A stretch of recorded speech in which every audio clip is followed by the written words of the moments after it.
Alright, bro, it's TNM Pac-Man with a video. I just had to do another one. This just popped up on the radar.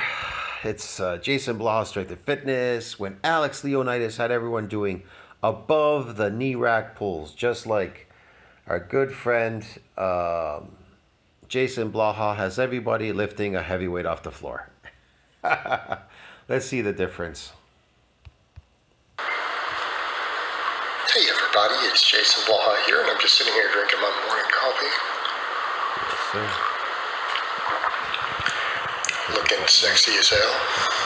For those of you who say I don't look sexy as hell when I'm drinking my coffee, nobody cares what you think. I didn't Yes, Jason, you are looking so sexy, sexier than the last time. You have been watching my videos, haven't you? I know you are. ask you shit. You're binge watching. Oh, look at those sexy forearms. I bet you all your man admirers are drooling over your forearms.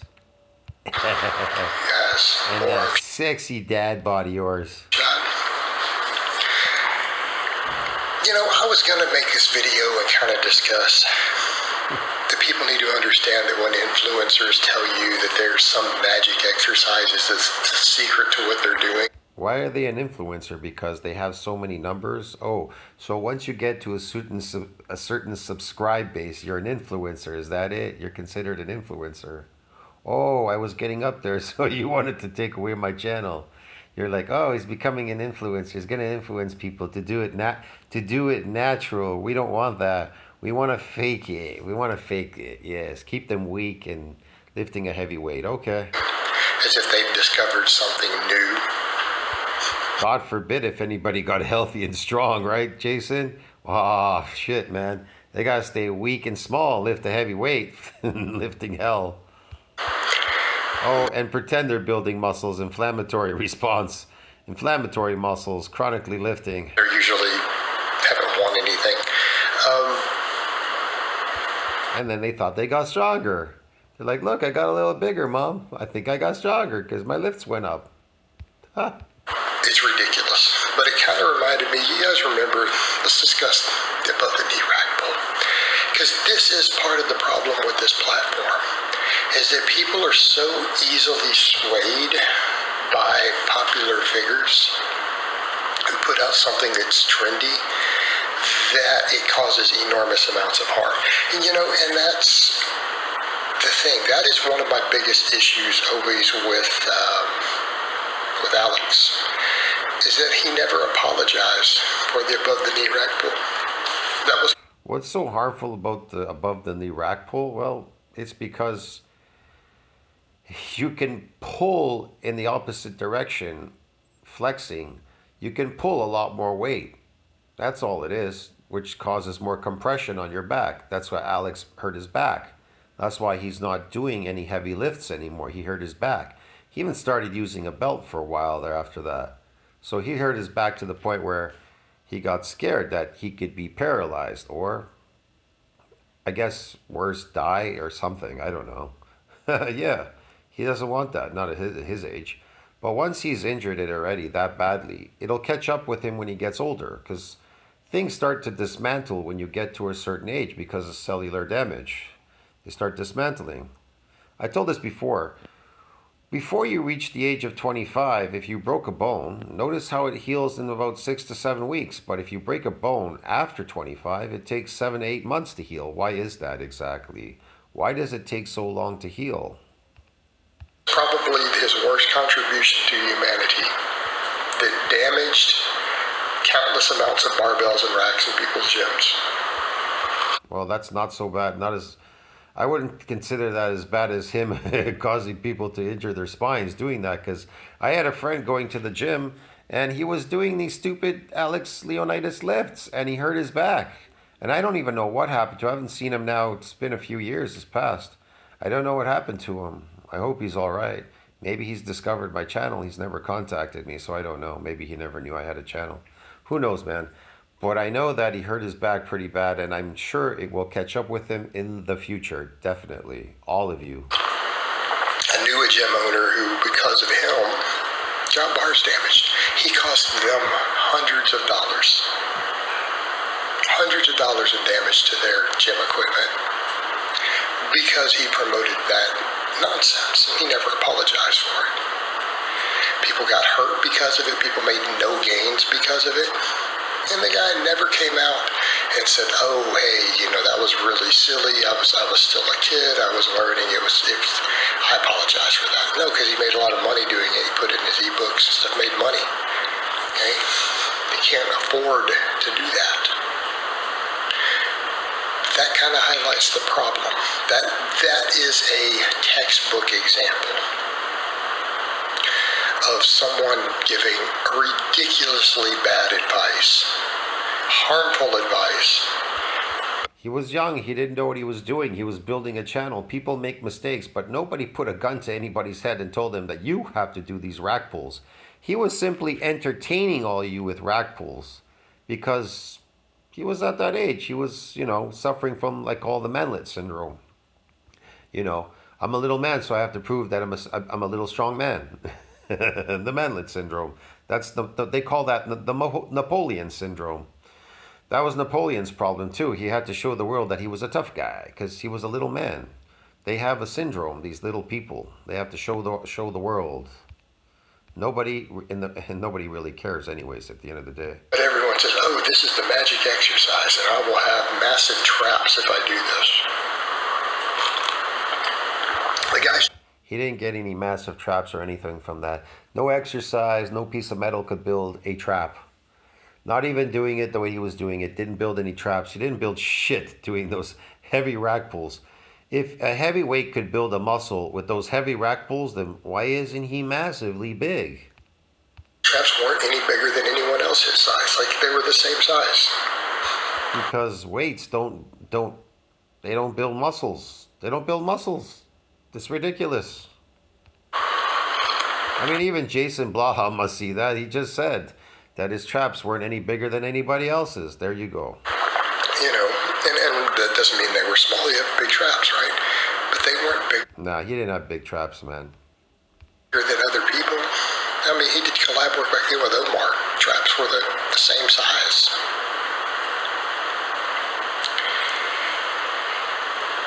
And really, I'm at a point where I don't care what other people do out there, but if they're causing harm, it needs to be called out. If they are harming people, harming equipment, it needs to be called out. And I would say that harmed people because it harmed gym owners. Hundreds of barbells and racks were damaged because of that clownery. And it really is clownery. Like everyone who is an expert in lifting was like, no. Is this clownery? Let's check it out, man. I haven't really looked them up for a while.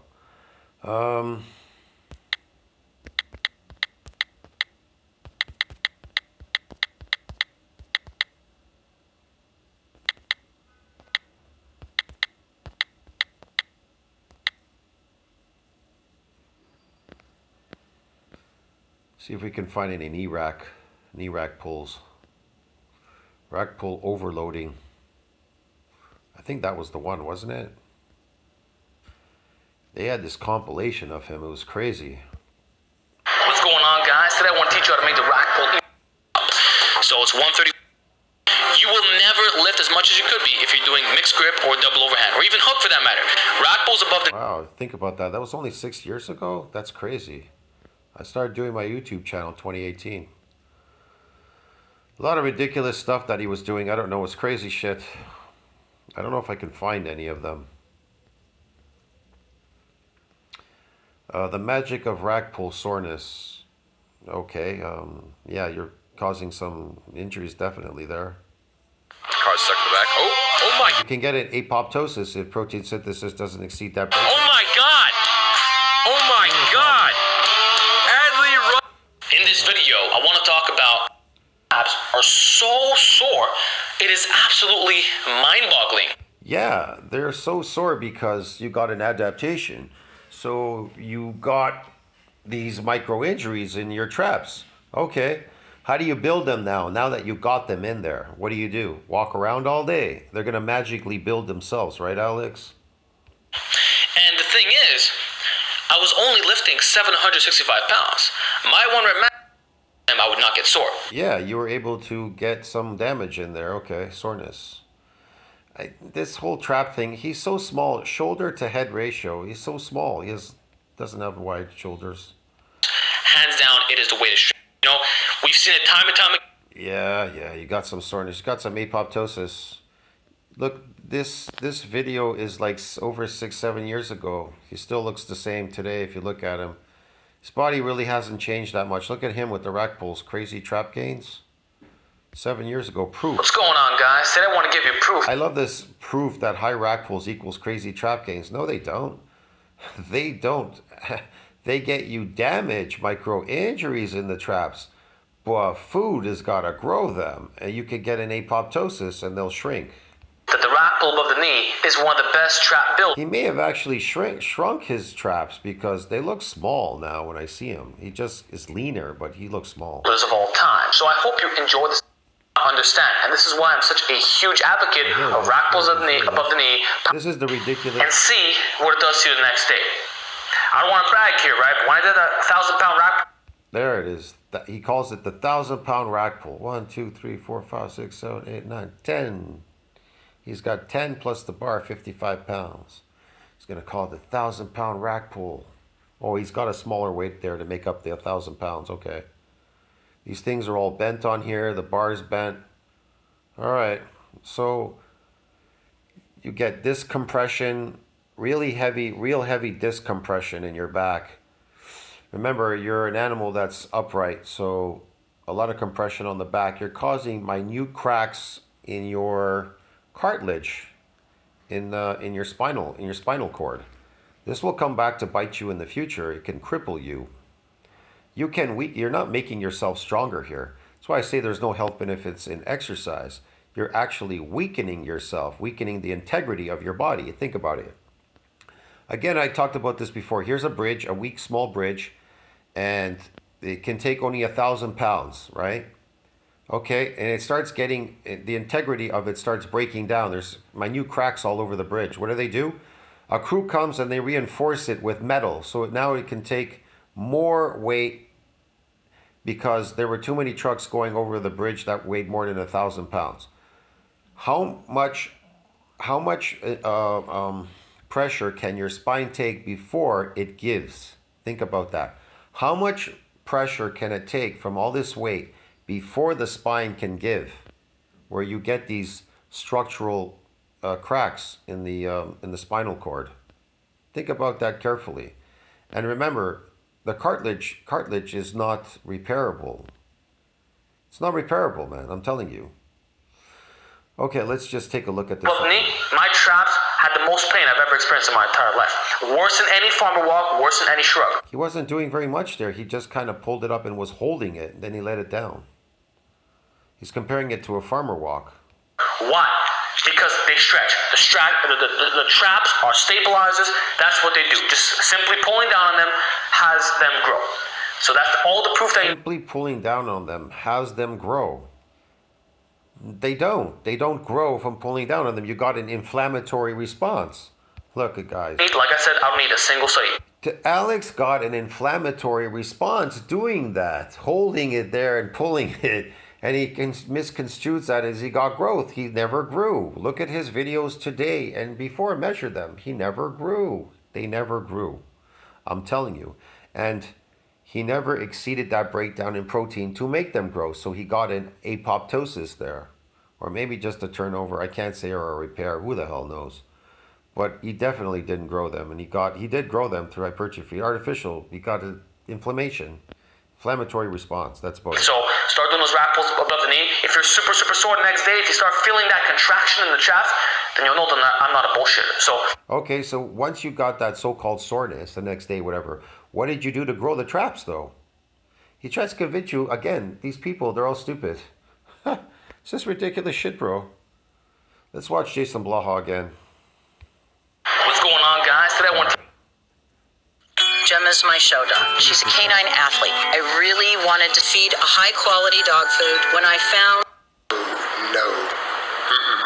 This is silly. But it got popularized. I'm gonna have to agree with Jason Blaha. It was silly, and he popularized it for a while there. But people abandon things quickly. I've already forgotten about that. Hey, the potential for hypertrophy on it was actually less than on a normal deadlift, and way less than like a deficit deadlift. See where I'm going there? Increasing ranges of motion and putting muscles into more lengthened positions increases hypertrophy. Of course it does. It increases hypertrophy, inflammatory response, and an inflammatory response, and then you hypertrophy through inflammation. Yeah, man. Zero muscle growth there at all. People would say, but the Except for inflammatory response and muscle growth. Hypertrophy. traps were put in a lengthened position there. Yes, they were. They were put in a lengthened position. They were, man. Definitely. But not any more lengthened position than if you had just done a shrug. I absolutely. Okay? And just because you loaded a really heavy stretch doesn't mean that it ended up with more total tension, really. And none of it was dynamic. That would be like someone going, hey, I do a weighted incline curl with a 100-pound dumbbell and just hang it with a strap. That's kind of like what you're doing, Jason, isn't it? And that makes my biceps grow. Probably a little. I mean, it would actually That's what you're doing. You're seeking the inflammatory response in your muscles, aren't you, Jason? That's why you're lifting chronically. Yeah, to fake it. cause some stimulus, but it's not that big. Loading their spine with compressive force that they then have to recover from that they haven't gradually built up to. Because it's one thing to deadlift 600 or 700 pounds when you spent years building up to it and loading your spine with that. It's different. And you can still injure your spine doing that, believe me. Yes. It's just an instantaneous, let's just do this. And then, so it created huge amounts of fatigue, caused injuries, damaged equipment. And everyone. That's why he's lifting at home, because they kicked him out of the gym. I thought it was some big secret. It was so ridiculous. And I saw, and I made videos on this. I saw kids posting stuff. Oh, I've been doing these and they made my traps blow up. I've been doing, 500-pound above the knee rack pulls and my traps have gotten huge. And it would be some 150-pound kid with no traps. He's talking about how his traps just blew up. And I'm like, dude, you don't even look like you lit up and did it. They were doing it on camera. Instead of saying, hey, this is silly, this is nonsense, we shouldn't be doing it. They all did it. They jumped on the bandwagon. They did. Unfortunate. Now, It's kind of like your team there, Team Client, like Team Client Michelle. I've done videos on her so far. I haven't done it in the other clients. I did in the past, I think. I don't know, but yeah. They're all destroying themselves faster than the last time. I will even own that. Had I not made those mistakes and people listened to me and I was more popular at the time, had I not made those mistakes, I could have maybe undone the damage of it. So I'll have to own that. Because I saw it, tried to call it out, but because I had already hurt my own reputation, damage was done. So I'll have to own that. So I guess I'm partially responsible. See how that works, guys?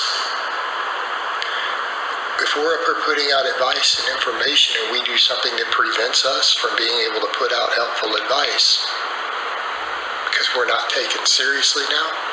Because the problem is you're learning, and then you came on the channel and you made an error, that's all. People were following you. They thought it was serious, so they try to mimic what you were doing. You're all going to end up like this guy if you follow him. We've done harm. As influencers, those of us who put out content, we have an obligation to prevent harm. No, you don't. You have no obligation to do anything. You're just entertaining people. If they do follow you, it's their own business, but I wouldn't give advice. Be careful with that. Not to encourage it. You can explain things, what you're doing, how you got there, but Shouldn't tell other people what to do. I never told anybody to eat anything I was eating on my videos, my eating videos. I told them I don't know if this is going to cause longevity or not. When I get there, I'll let you know. I was in an experimental phase. I don't know if some people copied what I was doing. I never told them to copy and eat what I'm eating. I just go, hey, I'm having coconut day or this day or watermelons, whatever. I said, I think these are healthy. I don't know. I said that sometimes. I go, I don't know if this is healthy or not. I'm trying it. I basically was in experimental mode when it came to food. Not bodybuilding stuff, but definitely food because I was never truly sure about it. You understand me? Can't be trusted in society. You have to discover things on your own because society is always trying to fool you. See you in the next one, man. Tell me what you think about that. Like, subscribe, support the channel. Be careful of charlatans. Anybody out there is trying to fool you, but if they're just doing it for an entertainment purpose, it's meaningless. Get it? Just don't do it.